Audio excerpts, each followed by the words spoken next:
اور اس کی تابناک روشنی میں نظر آتا ہے شہر شولاپور کا ادبی ماحول، جہاں قدیر شولاپوری جیسے استاد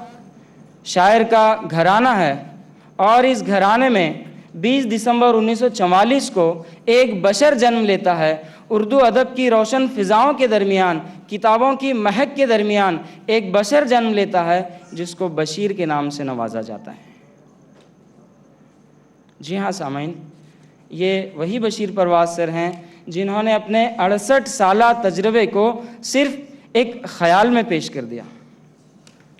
آپ ہی اندازہ لگائیے کہ جس شخص نے عمر کی 10 سال میں، سامعین یہاں میں ایک بات عرض کرنا چاہوں گا کہ 10-12 سال کی عمر تک ہمارے بچوں کو حروف تہجی کی شناخت تک نہیں ہوتی، جس بندے نے عمر کی 10 سال میں گورکی کی ترجمہ شدہ ناول ماں پڑھی ہو، تو آپ اندازہ لگائیے کہ اس کے ادب کا ذائقہ کیسے ہوگا۔ شاعرانہ فضا تو چونکہ بچپن سے ہی میسر آ گئی تھی، اس لیے پرواز کے لیے پر تولنے شروع کر دیے، اور شہر میں ایک نیا عنوان نہ ہوا تھا سو ہوا، شہر میں ایک نیا عنوان نہ ہوا تھا سو ہوا، یار پرواز غزل خواں نہ ہوا تھا سو ہوا۔ سامعین، شاعری کے آسمان میں جب آپ نے اڑان بھری ہے تو اپنے قلمی پنکھوں کے درمیان کائنات کی ہر چیز سمیٹ لی۔ یہ سچ ہے کہ یہ اڑان مسلسل تو نہ رہی، مگر جب بھی پرواز کی پرواز ہوئی ہے 100% کامیاب ہوئی ہے۔ اور آپ ہی کا ماننا ہے کہ شعریت کے بغیر شعر محض بیان بن کر رہ جاتا ہے، شعر نہیں ہوتا، اور شاعری شعریت کی حسن کی وجہ سے ہی نثر سے الگ اپنی پہچان رکھتی ہے۔ ڈاکٹر صاحب، معذرت کے ساتھ مجھے احساس ہے، بلکہ اعتراف بھی ہے کہ میں تعارف کی حدوں کو چھوڑ کر تبصرے کی حدوں کو مس کرنے کی کوشش کر رہا ہوں، لیکن یہ جملہ مجھے یہاں کہنے کی ضرورت اس لیے پیش آئی کہ جس شخص کو بچپن سے ہی اپنے والد کی طرف سے، ایک سچے استاد کی طرف سے، ایک سچے شاعر کی طرف سے تنقیدی کتابیں اور تنقیدی مضامین پڑھنے کی ترغیب ملی ہو، تو اندازہ لگائیے کہ اس کے قلم سے نکلا ہوا ایک ایک لفظ کتنا سچا، کتنا نپا تلا، سوچا سمجھا جانا پرکھا، چست اور برجستہ ہوگا۔ خیر دوستو، میں ماضی کے دھندلکوں سے جست لگا کر حال کی طرف آتا ہوں۔ بشیر پرواز سر شہر شولاپور کی ایک ہر دل عزیز ادبی شخصیت ہیں، مشہور ڈرامہ نگار ہیں، معروف افسانہ نویس ہیں، سچے صحافی ہیں، نقاد ہیں، علم عروض کے ماہر ہیں۔ آپ انہیں فارسی زبان کی لطافتوں کا دلدادہ کہہ لیجئے، یا اردو ادب کا گرویدہ کہہ لیجئے، کوہنا مشق شاعر و ادیب کہہ لیجئے، بلکہ یوں کہیے کہ ان کی شخصیت کو الگ الگ خانوں میں بانٹنا یا ان کی شخصیت کا احاطہ کرنا آسان نہیں ہے۔ ہاں، ان کے متعلق اتنا ضرور کہنا چاہوں گا کہ جس طرح تاج محل کی خوبصورتی کو نہارتے ہوئے، تاج محل کی دلکشی کو دیکھتے ہوئے اور سنگ مرمر کی صنائی میں کھوئے ہوئے عام آدمی کی نظروں سے تاج محل کی بنیاد کا وہ پتھر پوشیدہ رہ جاتا ہے جو اس خوبصورت عمارت کا خوبصورت بوجھ اپنے کندھوں پر اٹھائے کھڑا ہے، بالکل اسی طرح سے شہر شولاپور کی سنگلاخ زمین پر اردو ادب کی ترقی، ترویج، بقا و اشاعت کے لیے بشیر پرواز سر کی انتھک کوششیں ایک عام آدمی کی نظروں سے پرے ہیں، پوشیدہ ہیں۔ اور سامعین، مبالغے کا شائبہ نہ گزرے اس لیے پس منظر بیان کرنا ضروری سمجھتا ہوں۔ جس طرح ابھی ایم اے پانگل اردو ہائی اسکول کے پرنسپل ہارون رشید باغبان سر نے بتایا کہ بزم غالب یہ پہلے غالب کلب ہوا کرتا تھا۔ 1965 سے 1990 تک تقریباً 25 سال کے عرصے میں اس کلب نے کافی نشیب و فراز دیکھے، اور ایک وقت ایسا بھی آیا کہ 25 سال کے نشیب و فراز کے بعد غالب کلب پر جمود طاری ہو گیا۔ 1990-1991 میں غالب کلب بزم غالب میں تبدیل ہو گیا، اور پھر فرزندان ادب نے وہ دن بھی دیکھا کہ صدارت کی کرسی پر بشیر پرواز سر کے براجمان ہوتے ہی یہ جمود، یہ اخلاق ٹوٹ کر بکھر گیا، اور اردو ادب کے لیے فضا ہموار ہوئی۔ سامعین، یہ تو بزم غالب کا نشاط الثانیہ تھا، جس میں بزم غالب کی وساطت سے بشیر پرواز سر نے اردو کی دم توڑتی ہوئی سرگرمیوں میں ایک روح پھونکی، ایک نئی سرے سے جان ڈال دی، اور تمام اردو مدارس کو ایک لڑی میں پرو کر ایک معطر ہار بنایا، جس کی خوشبو سے نہ صرف صوبہ مہاراشٹر بلکہ اطراف و اکناف کی ریاستیں بھی مہک اٹھی۔ سامعین، یہاں سوال یہ نہیں ہے کہ کیا اس زمانے میں اردو کے ماہرین یا اردو کے جاننے والے موجود نہیں تھے؟ ہاں تھے،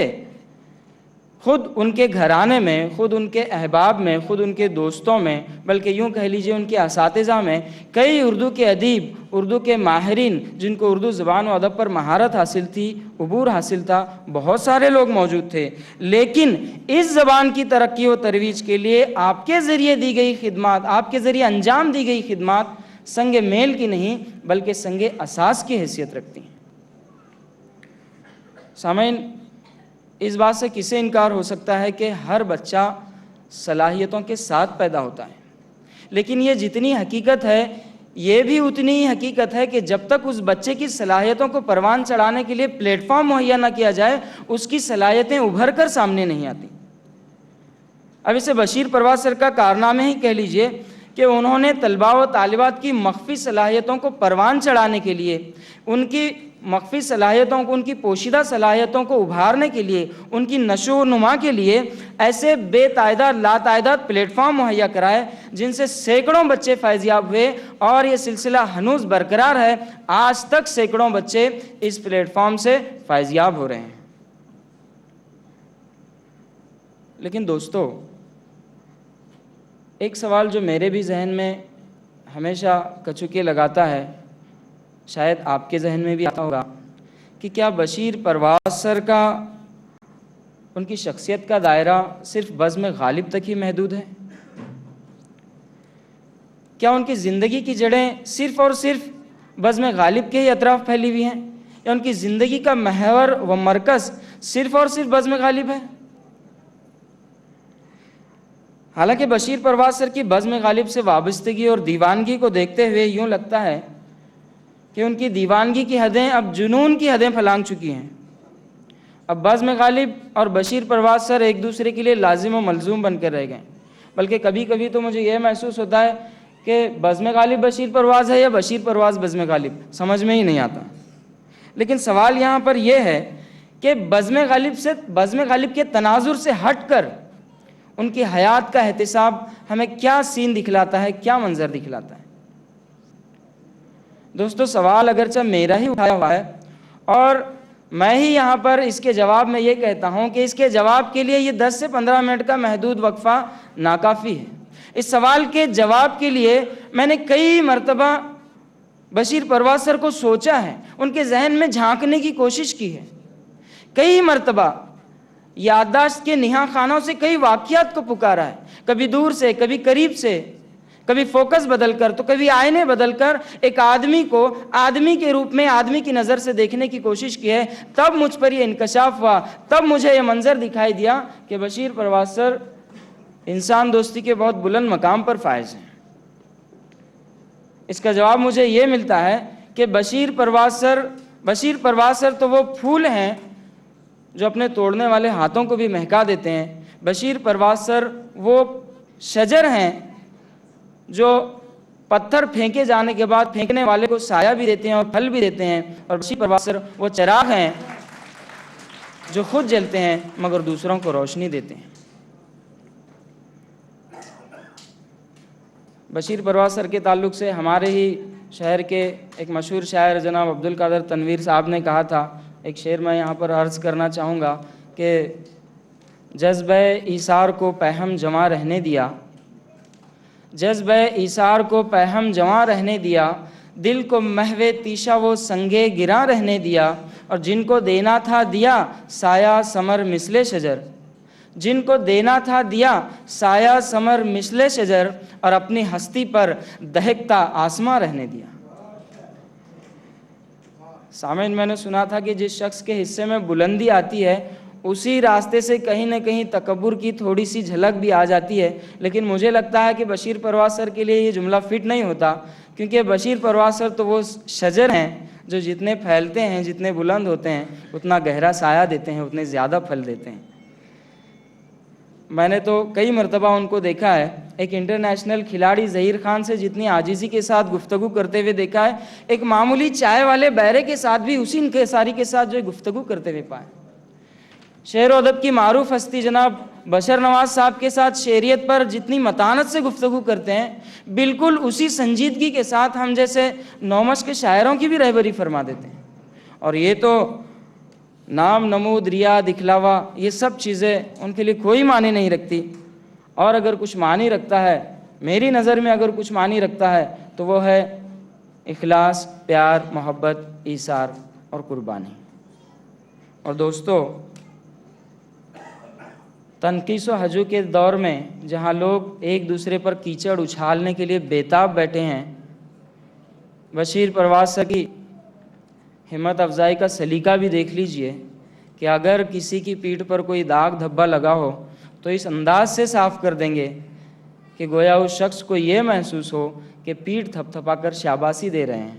یہ ان کا ایک اپنا انداز ہے، نرالا انداز ہے۔ تقریباً 13 سال کا عرصہ میں نے ان کی رفاقت میں گزارا ہے، لیکن ان 13 سال کے عرصے میں ایک بھی واقعہ ایسا سوچنے میں، ایسا یاد کرنے میں ناکام رہا ہوں جو ان کی سخت کلامی کی طرف اشارہ کرتا ہوں۔ اور دوستو، زبان کو اگر قصیدہ خوانی کے الزام کا خوف نہ ہوتا